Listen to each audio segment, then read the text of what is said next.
The Oyo State Police Command has assured residents of its unwavering commitment in ensuring that the state remains inhabitable for criminals.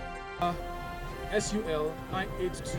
The spokesperson of the Oyo State Command disclosed this while parading suspected criminals at the headquarters of the police in the area of Ibadan. Strategic intelligence sharing with relevant sister agencies, joint patrols across the metropolis and adjoining routes in a deliberate, intelligence-structured surveillance approach. Among those paraded were some former staff of the National Electricity Power Authority who were arrested for vandalizing a 333 kVA transformer at Ogbomoso town. The police operatives trailed the hoodlums to the said area, and in the process, 5 members of the criminal gang were apprehended, one of which was an ex-staff of the Nigerian Electrical Power Authority, NEPA, who of course aided in the process of moving the transformer, valued at about 15 million naira. The suspect said they had been in the business of vandalizing and selling the equipment for 2 years. I was arrested in respect of transformer 300 by 33 kVA on our way to Lagos.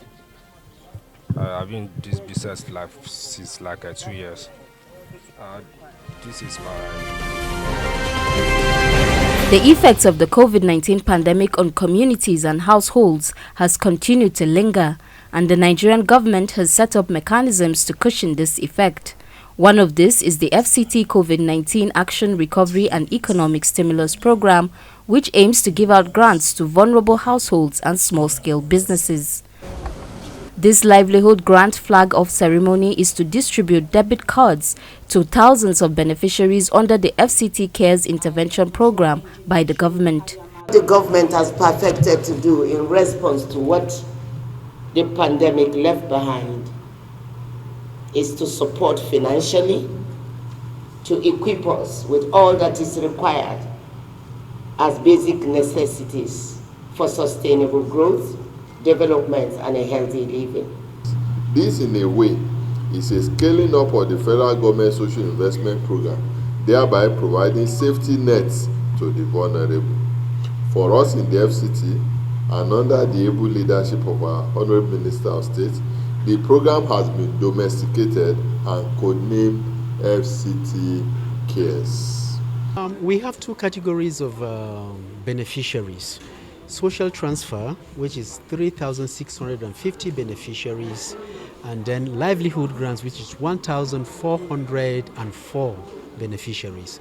When you put them together, you have a total of 5,054 beneficiaries. For social transfer, it is 20,000 naira bi-monthly, but for livelihood grant, it is between 50,000 to 135,000, depending on the category of business. Since the return of democratic governance in 1999, the Bini Auchi Okene Abuja Road has been awarded and re-awarded by successive governments with nothing to show for it. Perhaps the low budgetary allotment of tangible amount of projects like the Bini Okene Abuja Road within a particular fiscal year has been identified as the reason for abandoning the road yearly. According to Oshomole, the nation cannot continue to repeat old ways of doing things that have not yielded results. He says there is need for a change in the way budget is allocated to ensure proper monitoring and accountability.